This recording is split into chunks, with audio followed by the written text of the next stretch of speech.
Okay, so here it is, the drone with all the bits laid out. This is the drone itself. I need to check the weight because I thought it was about 250 grams, but I was reading that it's actually heavier than that, and I think it's like 500 or something. So that weight affects what kind of license I have to get to fly it. Like you see those fancy shots where people go way up into the air, like 100 meters, 150 meters, and all that kind of stuff, and overpopulated areas. So all that, I'm generally not going to do stuff like that. But that I need to get specific license because of the weight of the drone, where I plan to fly it, as well as the fact that it's got a camera. So a lot of parents might be buying this stuff in the UK and not realizing, it's not a toy. If these things aren't flown properly and crash, they can cause a lot of damage, can injure people because it's falling out of the sky, let's say. But as is usually the case, governments are very reactive and not proactive, and people who are into the hobby and generally aren't going to be using it to misuse it, like to spy on people and stuff, and just flying around either for business, weddings, or doing research for, or scoping out locations and things. And people like us who are in the hobby and doing it for fun and as hobby with friends to get some good shots when you're on the holiday, we're the ones that are penalised. But there we go, my getting off my soapbox about the drone. So arms, all fixed, as is the base. None of these are foldable, removable. That doesn't really bother me too much. I've had foldables one before, and it really felt cheap and tacky when I click it back. It's like something out of a 1970s British Leyland sort of, really like, oh my word, plastic grating as it clicks back into place. But that's that. It's got a camera. The camera is on a gimbal, but it's only a one directional, so it's either is horizontal or it flips down like this to 90 degrees. But what I have noticed is it's on kind of like a rubber mounts. I'm not going to bother going too much into that, but from what I can see, this little cheap sort of thing really helps with the stabilization, which is brilliant. A lot of people on the videos for this have commented on that, and that's one of the reasons I was looking on this.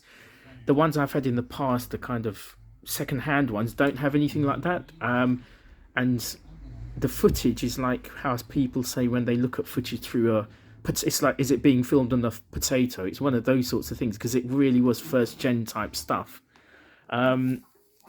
Batteries. So the kit I got, it comes with two batteries. So you've got one already in there. You've got the spare battery here. As with other drones, the blades haven't been fixed, but they will be. It also comes with two bright LED lights, which means you can fly at night at the bottom. And apparently, from what I've seen, they are very, very bright.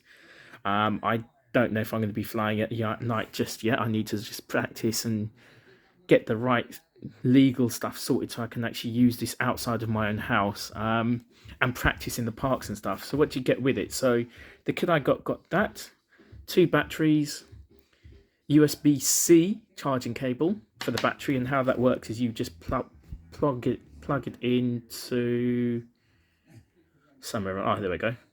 Just pop it in there, and you've got four lights, and obviously when it's fully charged, all lights are open.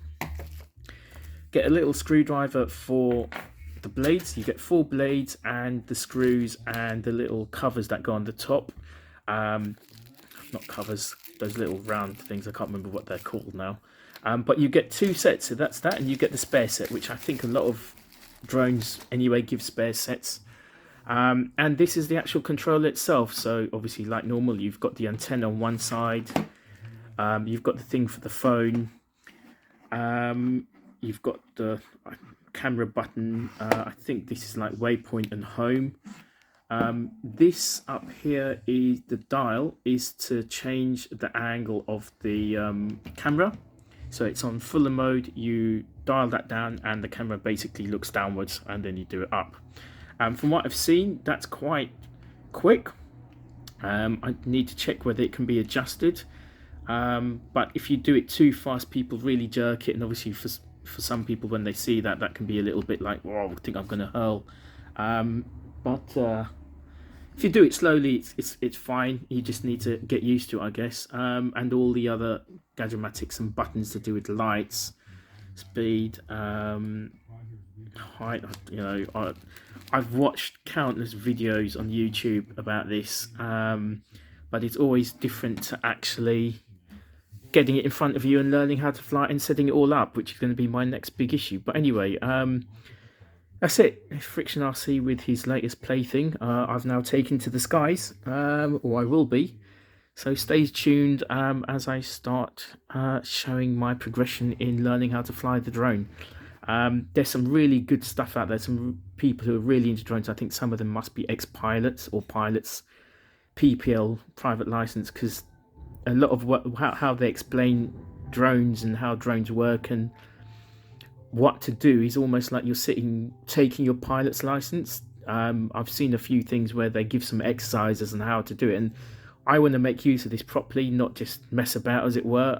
So I will be showing my progression, which is, I think, quite a few of you who are into drones have already been through this. So you'll be like, oh, that's not how you do it. So any good advice you can give, please share. Any hints, tips. But yeah, this is it. Friction RC is going to be in the skies. Ciao for now.